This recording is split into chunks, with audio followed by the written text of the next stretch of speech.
folks, so today we're going to be talking about this.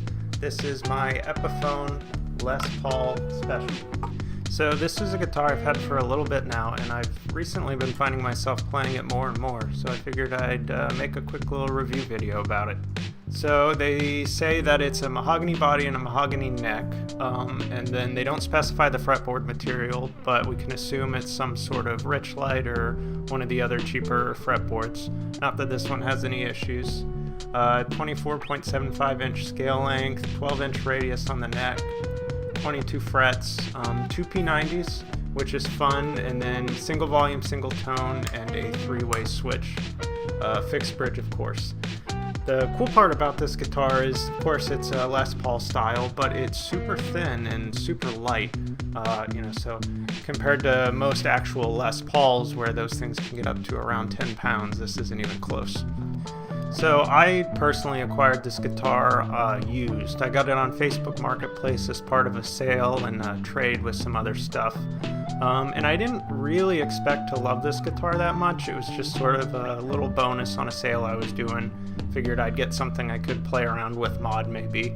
But overall I was pretty impressed with this guitar. It's a simple guitar, of course, but because of that it's just sort of reliable and fun and easy to play. But first I'll get into the setup and modifications I've made to it. So having acquired this guitar new, I don't really have quite the same out-of-the-box experience, but there were some things to be aware of. The most major thing was, I don't know if the previous guy who owned it dropped it or maybe laid something on top of it, but the three-way switch was completely non-functional when I got it. So I'll throw up a little diagram of what like a normal Les Paul Epiphone three-way switch is, and it's this sort of open back style switch. So normally you have to bend the two pins that keep tension on the switch back together, or maybe even clean off some of the terminals with some rubbing alcohol. It's a pretty common thing, and if you search it up you'll find all sorts of tutorials of people fixing these up.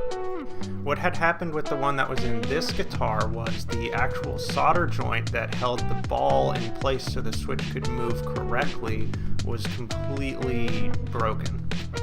And so it made this cheap little switch, kind of unrepairable and not really worth repairing. So long story short, I got a new switch and I put it in. That's a pretty easy, fix. It's like 3 wires you have to solder. It doesn't take that long, and the switches are pretty cheap. But that is something to be aware of if you're looking at one of these new. The parts you're getting are kind of budget parts, so you probably want to be a little careful with them. This guitar did need some basic setup tweaks, so the truss rod needed to be adjusted, a little bit of intonation adjustments, nothing too major or out of the blue. Something you should note if you've never made adjustments on a guitar like this with this style fixed bridge, go get a bigger screwdriver to adjust these 2 points or you'll rip them up. The metal is a little softer than you expect, and it can be annoying to fix it if you tear it up and kind of hurt your hand as you place it on the bridge. So just get a bigger screwdriver and save yourself some headache. The fretboard is pretty good actually. The fretwork is great all the way up to the top 22nd fret, no complaints there. There is a slight dead fret around the 12th fret only on the highest E string, so otherwise pretty perfect fretboard. That can likely be fixed by some really careful, very minimal filing around the 12th or 13th fret on that string. Nothing I've played with yet. You don't really hear it when you're playing it electric, of course. It'll affect the sustain of the note, but nothing too major. So given that this guitar is a budget guitar, has one area where there's a bad fret, that's not too bad. And like I said, the rest of the fretwork is perfectly fine, so no real complaints. The fretboard's a little gritty, so when you're first, doing some bends and using the strings, you'll hear it. But the more you play it, that'll sort of naturally buff itself out. The guitar holds tune pretty well, mainly because it's a fixed style bridge. The nut is cut perfectly fine. It's probably plastic given the price of this guitar, but nothing that really needs replacing. The tuners they come with work fine. They don't feel gritty or anything. They hold tune well, so not really something that needs to be replaced. The pickups sound pretty good. You do get the benefit of P90s, which are sort of, like a hot hot fad pickup right now. They are cool to play with. These particular ones, well, they sound good. You can get a nice clean tone, sort of stratty if you dial the volume back, and you can get some good sounding high gain stuff. But if you're going high gain, you definitely want to be in the middle position, because both of these single coils on their own are super duper noisy.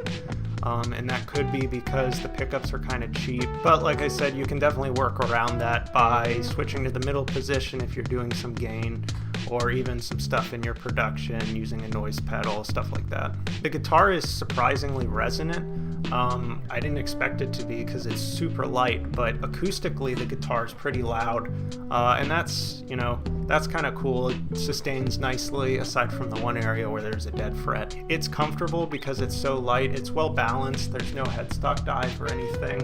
Comfortable to hold. The neck profile's pretty slim. The body's slim and light. You don't really, doesn't hurt your arm when you get it over the corner or anything. The fretboard's comfortable to get up even on the higher frets with the cutaway, and there's no carve or anything, but because the guitar is so thin, you don't really have an issue getting up here if you play a lot on those higher frets. Honestly, I'd say the biggest appeal of this guitar is just that it's simplistic. And to me, that's kind of the surprising part of it. It was sort of a change in thinking for me. I've always wanted a guitar with a ton of features. I wanted to have humbuckers and coil split and all these different pickups and modes and all that. And this guitar, I find myself reaching for more and more. And I think that's just because it's simple. It's a fixed bridge, so it's in tune most of the time when I want to play it. It's light, it's resonant acoustically, it's comfortable to play, the action on the neck is super flat, the controls are simplistic, you only have so many options, and it just works pretty nicely. So it's kind of my go-to if I want to play guitar just sort of quickly. I don't want to sit down and actually record something, or I don't have a ton of time. This is sort of the one I reach for just because it's light and it's there and it's simple. So I guess getting into my final thoughts of the guitar.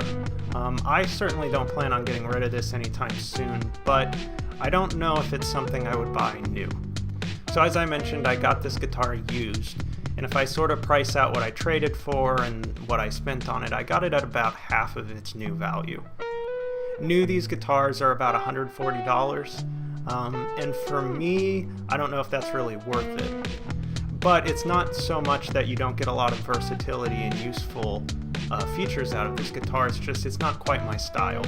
For $140, I'd probably look towards something from Harley Benton or even Squier, or even just like a different color, a different finish on this. It's not quite the finish I would choose or anything. The guitar is a little plain, a little boring, but it does play nicely, and I do like it. For me, it was worth about the $60-70 I got it for, not quite worth the $140.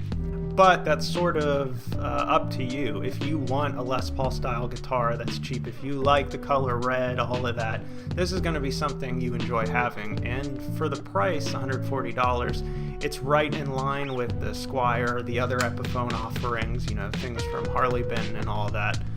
So it's going to compete with the value of those different brands and options perfectly fine. So yeah, those are my final thoughts, sort of a shorter video than usual here, but let me know what you think down in the comments, and if you have any other questions, I'd be happy to answer them.